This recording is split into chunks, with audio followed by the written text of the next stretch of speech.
এই দুনিয়া হচ্ছে সিজনুল লিল মুমিন। নবীজি বলছেন আর দুনিয়া সিজনুল লিল মুমিন, দুনিয়া মুমিনদের জন্য কারাগার। কারাগার মানে যেখানে আমি স্বতন্ত্র স্বাধীন নই। এখানে প্রশাসনের অনেক ভাই বোন আছেন, তারা জানেন কারাগার কি জিনিস, আর যারা দুই একবার যাওয়া আসা করেছে ওরা জানে কি জিনিস। এখানে আপনার কোনো ব্যক্তি স্বাধীনতা নাই। আপনি আপনার ইস্তেঞ্জা করবেন, শিশি যেতে পারবেন না, আপনি পারমিশন নিতে হবে, তারা নিয়ে যাবে, তারপরে যেতে পারবেন, তাও হ্যান্ডকাপ পরিয়ে। দুনিয়া সিজনুল লিল মুমিন, দুনিয়া মুমিনদের কারাগার। এখানে আপনি খেতে পারবেন না, খাবার আসবে তারপর খাবেন। ঘুমাতে পারবেন না, যখন ঘুমানোর আদেশ দিবে তখন ঘুমাতে পারবেন। তাও কতক্ষণ ঘুমাবেন তাও ফিক্স করা। মানে কারাগার মানে কি? যেখানে আপনার ব্যক্তির স্বাধীনতা চলে না, যেখানে আমি চলবো একটা সিস্টেমের আওতায়। এখন নবীজি বলছেন দুনিয়াটাই হচ্ছে কারাগার। আর এই দুনিয়ায় কেমন করে আমি প্রবৃত্তির দাসত্ব করতে পারি, কেমন করে আমি আল্লাহকে বলে নামাজ বাদ দিতে পারি, কেমন করে জাকাত সেই কবে ফরজ হয়েছে, মিল ইন্ডাস্ট্রিজ প্র্যাকটিস করেছি, জাকাত দেই না। রমজান মাস যায় আসে যায় আসে যায় আসে, রোজাও রাখি না, তারাবি পড়তে পারি না। কোরআন আমার সামনে মানুষ তেলাওয়াত করে, কোরআন আমার ঘরে পড়ে আছে, শেলফের উপরে ধুলাও আছে, শেলফের উপরে কোরআন ধুলাওয়ালা, ধুলো মাখা। কোরআন পড়ার তৌফিক হয় না, নবীর হাদিসগুলো চর্চা করার তৌফিক হচ্ছে না, ইসলামিক বইপত্র পড়তে পারি না। এই কারাগারের জীবনে বসি আমি একটা মেয়ের পিছনে দৌড়াচ্ছি, মাদক খাচ্ছি, জেনা করছি, কোনো সময় ধর্ষণ করছি, কোনো সময় সুদ খাচ্ছি, ঘুষ খাচ্ছি, দুর্নীতি করছি। এই কারাগারের জীবনে বসেই, যেখানে আমার কোনো ব্যক্তি স্বাধীনতা নাই। তাহলে কারাগারের জীবনের মেয়াদ যখন শেষ হবে, যখন তাকে এখান থেকে বের করে নিয়ে আসা হবে, অর্থাৎ মৃত্যু, তখন তার সাথে কি রকম রিমান্ডে আচরণ করা হবে এটা ভালো করে বুঝে নেন। নবীজি বলছেন আদ-দুনিয়া সিজনুল লিল মুমিন ওয়াল জান্নাতু লিল কাফির। কাফেরদের জন্য, মুশরিকদের জন্য এই দুনিয়াটা হচ্ছে জান্নাত। জান্নাত মানে কি? যা ইচ্ছা তাই করতে পারবে। জান্নাত মানে কি? আপনি চাচ্ছেন আল্লাহ আমি এখন একটা খামর চাই, শরাব, আপনার সামনে হাজির, চিন্তা করার সাথে সাথে। জান্নাত মানে কি? আল্লাহ আমি আপনাকে দেখতে চাই, আল্লাহকে আপনি দেখতে পারবেন। জান্নাত মানে কি? আপনি মধুর নহর, দুধের নহর, পানির নহর, শরাবের নহর, হুরুন ঈন চতুর্দিকে ঘোরাফেরা করছে। একজন নিম্নমানের জান্নাতি, মানে সবচেয়ে শেষের দিকে যারা জান্নাতে যাবে, তাদের সাথেই দুজন করে হুরুন ঈন, আহাল পরিবার তো আছেই, রিলমান, পানপাত তুমি চারপাশে ঘোরাফেরা করবে। জান্নাত মানে কি? যেখানে যা ইচ্ছা তাই করা যাবে, বলার কেউ নাই, বাধা দেওয়ার কেউ নাই, সেখানে কোনো মৃত্যু নাই, সেখানে কোনো অহেতুক কথাবার্তাও নাই, কোনো গাল গল্প নাই, কোনো মিথ্যা নাই, কষ্টের ক্লেশ মাত্র নাই। থুতু ফেলতে হবে না। জান্নাত মানে থুতু ফেলতে হবে না। জান্নাত মানে হাঁচি হবে না, নাক ঝাড়তে হবে না। জান্নাত মানে ইস্তেঞ্জা, পেশাব পায়খানা করার টেনশন নাই। মানুষ খাবার খাবে, একটা ঢেকুর তুলবে, ব্যাস খাবার হজম হয়ে গেছে। আর জান্নাতের সবচেয়ে বড় বিষয়টা কি? আল্লাহ পাককে আমরা এই চোখ দিয়ে দেখতে পারবো ইনশাআল্লাহ। আর তার সমকক্ষ একটা বিষয় হচ্ছে আল্লাহ পাক বলে দিবেন যে আমি তোমাদের সবার উপর সন্তুষ্ট হয়ে গেলাম, যাও কোনোদিন অসন্তুষ্ট হও, ব্যাস। এখন আপনি যত কিছুই করেন এই বস্তুবাদী জীবনে, মনে একটা ভয় থেকে যাবে। আপনি বিশ্ব নেতা হয়েছেন, বড় শিল্পপতি হয়েছেন, পলিটিশিয়ান হয়েছেন, ইকোনমিস্ট হয়েছেন, মনে একটা ভয় থেকে যাবে যে মরতে আমাকে হবে, আল্লাহ আমাকে ধরবেই, হিসেব আমাকে দেওয়া লাগবেই, কবরে আমাকে একাই যাওয়া লাগবেই, আমাকে কিয়ামতের মাঠে দাঁড়াতে হবে আল্লাহর সামনে। মনে একটা ভয় কাজ করে, যদিও বাইরে মানুষ দেখায় যে কোনো ভয় নাই। মানুষ বাইরে অভিনয় করে, মানুষ সমাজের মানুষের সাথে বাইরে একটা অভিনয় করে। কোনো ক্ষেত্রে আমরা নিজেরাই নিজেদের সাথে অভিনয় করি। কথা সাহিত্যিক হুমায়ুন আহমেদের নাম শুনেছেন? ইন্তেকাল করেছেন। একটা সময় ছিল আমরা স্কুলে পড়তাম, কলেজে পড়তাম, মাঝে মাঝে টুকটাক এ ধরনের কিতাব, বইপত্র পড়া হয়েছে। হিমু, মিসির আলী এসব পড়া হয়েছে। শরৎচন্দ্র, বঙ্কিমচন্দ্র, রবীন্দ্রনাথ, নজরুলের কবিতাগুলো, ইভেন শেক্সপিয়ার, অ্যাডাম স্মিথ সহ, যিনি অর্থনীতির জনক। যাই হোক, তিনি তার বইয়ের মধ্যে লিখেছিলেন যে এই পুরো দুনিয়াটা হচ্ছে অভিনয়ের মঞ্চ। কথা সাহিত্যিক, তিনি বলছেন তার মতো করে এই পুরো দুনিয়াটাই অভিনয়ের মঞ্চ, আর আমরা সবাই নিজ নিজ জায়গায় অন্যের সাথে অভিনয় করছি। কোনো ক্ষেত্রে আমরা নিজেদের সাথে অভিনয় করছি। তিনি বলছিলেন আমরা সবাই অভিনেতা, আর সবচেয়ে বড় অভিনেতা হচ্ছে পলিটিশিয়ানরা। কারণ তাদেরকে অনেক বড় মঞ্চে অভিনয় করতে হয়। এটা আমার কথা না, হুমায়ুন আহমেদের কথা, পড়ে দেখেন তো। আল্লাহ পাক পাঠিয়েছেন তার ইবাদত করতে, আর এই বস্তুবাদী জগৎ আমাদেরকে বলিয়ে দিল কিভাবে। কয়েকটা প্রলোভন দিল। প্রথম প্রলোভন হচ্ছে টাকা, তারপরে জীবনে কি করব প্রতিষ্ঠিত হওয়ার চিন্তা, তারপরে চাই চাই আরো চাই এই একটা আকীদা দর্শন, তারপরে আমার স্ত্রী সন্তান আহান পরিবারের কি হবে, আর আরেকটা দর্শন আছে, এটাকে বলে চারবাক দর্শন। এবং দুঃখের সাথে বলতে হয় আমাদের রবীন্দ্রনাথ ঠাকুর কিন্তু এই দর্শনের মানুষ ছিলেন। চারবাক কিরকম, তার কবিতা পড়লে দেখবেন লেখা আছে, দুহাতে যা পাও হাত পেতে নাও, দুহাতে যা পাও হাত পেতে নাও, বাকির খাতা শূন্য থাক, বাকির খাতা শূন্য থাক। ঠিক চারবাক দর্শন, এটা ফিলোসফি পড়েছেন, এখানে অনেক টিচারও আছেন আমি জানি, তারা এই কথাগুলো বুঝবেন। চারবাক দর্শন কেমন, ঋণ করে ঘি খাও, ঋণ করে ঘি খাও, যতদিন বাঁচবে সুখে বাঁচবে, এটা হলো চারবাক দর্শন। তো দুহাতে যাবো হাত পেতে নাও, বাকির খাতা শূন্য থাক, মিল আছে না? ঋণ করে হলেও ঘি খান, যেভাবে হোক ঘি খান না, মানে ঋণ করে হলেও ঘি খান, যতদিন বাঁচবেন সুখে বাঁচবেন। তাহলে এই দর্শনগুলো বস্তুবাদী না? বুঝতে পারছেন কিনা?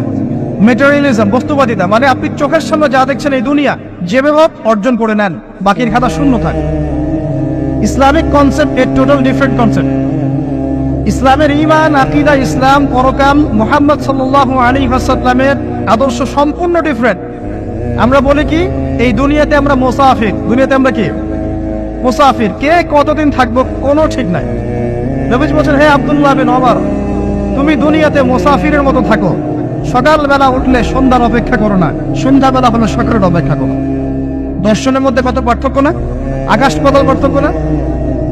এখন যদি এই বস্তুবাদী দর্শন নিয়ে আপনি চলাফেরা করেন, তাহলে তো আপনার লাইফের অ্যাম্বিশন হবে একটা ফ্ল্যাট, আর ওটা এনি হাও আপনাকে অ্যাচিভ করতে হবে, legal way or illegal way, আপনাকে অ্যাচিভ করতেই হবে, অ্যাচিভ করতেই হবে, যেহেতু আপনার মোটিভটা হচ্ছে মেটেরিয়ালিজম, বস্তুবাদিতা। আর নবী সাল্লাল্লাহু আলাইহি ওয়াসাল্লাম কি বলছেন, সকালে ঘুম থেকে উঠলে সন্ধ্যার অপেক্ষা করো না, সন্ধ্যা বেলায় থাকলে সকালের অপেক্ষা করো না। তুমি দুনিয়াতে মুসাফিরের মতো থাকো, তোমার যতটুকুতে দুনিয়া চলে যায় এতটুকুতে সন্তুষ্ট থাকো। নবীজি বলছেন, তোমরা হাঁটবে যখন রাস্তায় চলাফেরা করবে, তোমাদের উপরের দিকে দেখবে না যে তোমাদের উপরে কারা আছে, অলওয়েজ দেখবা তোমাদের নিচে কারা আছে, তোমাদের চেয়ে খারাপ কারা আছে। এক ভাইকে আপনি দেখবেন আপনি সুস্থ, তার হাত নাই। আরেক ভাইকে দেখবেন আপনি সুস্থ, তার চোখ নাই। এক ভাইয়ের পা প্যারালাইজড হয়ে গেছে, এক ভাইয়ের বডি প্যারালাইজড, একজন হার্টের রোগী, একজন ডায়াবেটিসের রোগী, আপনি সুস্থ আছেন, অথচ ওই ব্যক্তির অনেক টাকা পয়সা আছে, আপনার নাই। এখানে কে ধনী বলেন দেখি, আপনি না সে? আপনার সুস্থতা আছে। আরেক ভাইয়ের অনেক বড় বড় ফ্ল্যাটস, কিন্তু আপনার এতটুকু নাই, ছোট্ট একটা বাসা। আপনার কষ্ট লাগে, আমারও যদি এমন হতো। ওই বাসায় গিয়ে দেখলেন যে ইন্টারনালি সে ব্যক্তি সুখে নাই, তার পরিবারে অশান্তি, তার পরিবারে হৃদ্যতা ভালোবাসার বন্ধন নাই, আপনার পরিবারে আছে। একটা রিক্সাওয়ালা সারাদিন রিক্সা চালিয়ে 400-500-1000 টাকা আর্ন করে বাসায় চলে গেল, গিয়ে বাসা আলু ভর্তা, ডিম ভাজা, ডাল দিয়ে ভাত খাচ্ছে, সুখে আছে, দিনবি বউয়ের সাথে গল্প করছে, চাঁদ দেখছে। আর সেই তো কবে আপনি ওয়াইফ কিনে চাঁদ দেখেছেন ঠিক নাই, আপনি টাকা অর্জন করার নেশায় বছরের পর বছর স্ত্রী থেকে দূরে আছে, দেখারই সৌভাগ্য হয়। আসলে সুখ কাকে বলে, সুখটা কি জিনিস, ঢাকাবাসীকে সুখ বোঝানো দরকার। সুখটা কি জিনিস? যখন আপনি বা আমি নিজেকেও বলছি, যখন আমরা আল্লাহকে পাবো, আল্লাহ পাকের ইবাদতের মধ্য দিয়ে, রাসূলের সুন্নতের মধ্য দিয়ে অল্পে তুষ্ট থাকতে পারবো, যা আছে এতে শুকরিয়া আদায় করবো, আপনার চেয়ে সুখী মানুষ দুনিয়াতে কেউ নাই, কেউ নাই দুনিয়াতে। কিন্তু বস্তুবাদিতা আপনাকে এই আকীদা আদর্শ থেকে সম্পূর্ণ ডিমোটিভেট করে দিবে। আপনাকে খালি চাই চাই আরো চাই, ওই যে দু হাতে যাবো হাত পেতে নাও, বাকির খাতা শূন্য থাক। আর আমাদের দর্শন, দু হাতে যাবো হাত পেতে নাও না, বরং দুনিয়াতে যতটুকু পাও এতটুকুতে সন্তুষ্ট থাকো, বাকির খাতা শূন্য থাক না, বাকির খাতা পূর্ণ হোক। মানে পরকালটা বাকির খাতা না, পরকালের বাকির খাতাটা পূর্ণ হোক। প্রয়োজনে দুনিয়ার সব চলে যায় যাক, প্রয়োজনে দুনিয়ার সব যদি চলেও যায় যাক, তারপরে বাকির খাতা কি হোক? পূর্ণ হোক। এটাই আল্লাহ রাব্বুল আলামিন সূরা আ'লার মধ্যে বলছেন, বাল তু'থিরুনাল হায়াতাদ দুনিয়া, তোমরা এই দুনিয়ার জীবনটাকেই প্রাধান্য দিয়ে থাকো, ওয়াল আখিরাতু খায়রুন ওয়া আবকা, কিন্তু আখিরাত হচ্ছে সবচেয়ে উত্তম এবং চিরস্থায়ী। তো প্রিয় ভাই এবং বোনেরা যারা আমার জন্য শুনছেন, আজকে আমাদের প্রথম সবক হওয়া উচিত দুনিয়ার নেশায় আমরা না পড়ি। আল্লাহ পাক আমাদেরকে তৌফিক দান। এর মানে এই না আমরা দুনিয়ার প্রোগ্রেসে যাব না, অবশ্যই যাব, আমরা অবশ্যই যাব। তো ন্যাশন জাতিগতভাবেই আমাদেরকে এই ওয়ার্ল্ডের সমকক্ষ তো হতে হবে, হবে কি না? আমরা কি ওয়ার্ল্ডের সমকক্ষ হতে পেরেছি?